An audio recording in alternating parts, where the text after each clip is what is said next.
Montaniem. Bonjour. Merci de venir nous voir. Vous êtes porteur d'un projet fou, les crapauds fous. Mais on se connaît d'ailleurs depuis longtemps. Et j'aimerais dans cette première vidéo faire un petit retour sur votre vie qui était déjà très riche avec un passage chez McKinsey qui est connu dans le monde entier. Et puis après une rupture, une autre vie et puis maintenant les crapauds fous. Quel est au fond le fil rouge de cette vie qui a été très innovante? Alors le fil rouge, je ne pense pas pouvoir dire qu'il y en a eu un. En tout cas, il n'a pas été réfléchi comme tel. Si effectivement, on peut dire au début, comme tu dis, j'ai commencé chez McKinsey, donc je crois que c'était, j'avais 22 ans quand j'ai commencé. En tout cas, à 30 ans, j'étais la première femme élue partenaire, et la plus jeune du réseau mondial, donc une trajectoire assez accélérée. Et ce qui fait qu'à 36 ans, j'ai préféré faire autre chose. J'en avais un peu marre de manipuler des milliards en une nuit et de faire des opérations. À l'époque, c'était les fusions-acquisitions. Donc une vie en Porsche et en Armani, donc ça n'avait pas beaucoup de sens. Donc à 36 ans, je suis partie, c'est là qu'on s'est rencontrés d'ailleurs, la première fois. Donc à 36 ans, j'ai créé à ce moment-là une ONG dans le but de mettre mes compétences au service d'autre chose de plus utile. Et comme tu connais l'histoire, quand on s'est croisés à ce moment-là, le développement durable commençait à prendre ses marques. Et j'ai d'abord officié, je dirais bénévolement, dans les grosses ONG comme le WWF, Panda, etc., Nicolas Hulot, Urgentiste.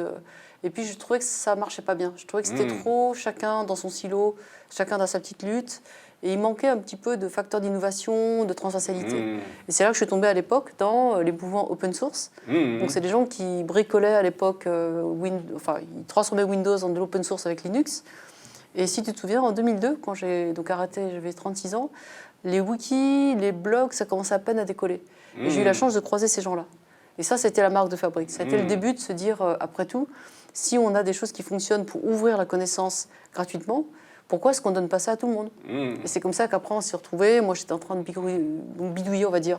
J'ai commencé sur les écoquartiers, BZ à Londres, etc. Et puis de fil en aiguille, j'ai ouvert la façon de penser une ville durable, puis ce qui va avec, les modes de vie. Et puis de fil en aiguille, je suis tombée dans les makers, les Fab Labs. Voilà. Et puis après, donc les crapauds.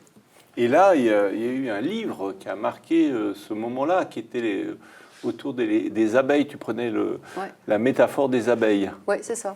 Parce qu'en fait, l'idée finalement de se dire, si je prends une idée et que je peux la partager avec tout le monde, c'est comme une abeille qui pollinise. Sauf que l'abeille, comme tu sais, elle nourrit, je veux dire, 80% des espèces végétales sont pollinisées par les abeilles qui diffusent le pollen sans le savoir. Et un peu l'idée que j'ai voulu dire, c'est finalement nous qui ouvrons le savoir avec les wikis, les Wikipédia et autres, eh bien, on pollinise les idées. Et en fait, c'est un peu cette image que je voulais dire, on fait un miel, finalement, par l'économie du don. Et donc, cette idée qui, à l'époque, était une utopie. Quand j'ai commencé en 2002 à avoir cette idée un peu dingue de partager les savoirs, on m'a dit, mais t'es folle, une encyclopédie comme ça va jamais marcher. Et 17 ans plus tard, tout le monde connaît Wikipédia. Voilà. Donc, c'était un peu cette idée de polliniser. Donc, ce livre est sorti en 2010 avec nos amis de chez Bayard. Et c'était déjà cette idée que ce savoir, c'est socratique, en fait. On peut tout à fait le partager. Donc, c'était avec Nicolas Hulot et pas mal de gens du côté écologique. Alors maintenant, il y a les crapauds fous. Donc, tu rentres dans la biodiversité, en quelque sorte. Après les abeilles, les crapauds. Peut-être on peut se poser la question du prochain animal. Pour l'instant, j'en suis au crapaud. Après, je ne sais pas ce que ça va être comme animal, une licorne, j'en sais rien. Pour l'instant, je suis au crapaud. Mais effectivement, de l'abeille au crapaud, peut-être ce qui a changé entre-temps, c'est que le livre est sorti le premier, Abeille, en 2010. Et entre 2010 et 2016, j'ai eu une sorte de montée en puissance dans les médias à cause des TEDx et de ce genre de choses. Et à un certain moment, la question qui s'est posée, c'était le passage à l'échelle. Donc je ne pouvais pas me contenter de simplement bricoler dans mon coin avec un travail plutôt académique et on va dire de changer les idées. J'étais clairement dans le faire aussi. Et puis le fait de se rendre compte qu'il y a cette question de pourquoi les gens ne se prennent pas le problème à pleine main. Et c'est là que voilà, le crapaud fou est arrivé, notamment avec une discussion que j'ai eue avec Cédric Villani, qu'on connaît avec la médaille Fields, les mathématiques et l'araignée. Et c'était cette question de comment faire pour que tout le monde s'empare du problème et qu'on ne laisse pas cette difficulté aux mains ce que j'appelle toujours les mêmes, les TLM. C'est-à-dire qu'on se dit l'écologie c'est pour les TLM, c'est pour Rabi, c'est pour les écolos. Et puis quand il y a des problèmes, je ne sais pas moi, de société, on va dire c'est les autres là, peut-être le ISS, l'économie sociale et solidaire, etc. Donc on laisse toujours le problème à quelqu'un d'autre. Et en grande majorité, les gens se disent c'est trop gros, c'est pas mon problème, j'ai d'autres priorités, j'ai trop de taxes, j'ai trop de... Voilà. Donc comment faire pour inverser la vision et de se dire moi aussi ça me concerne.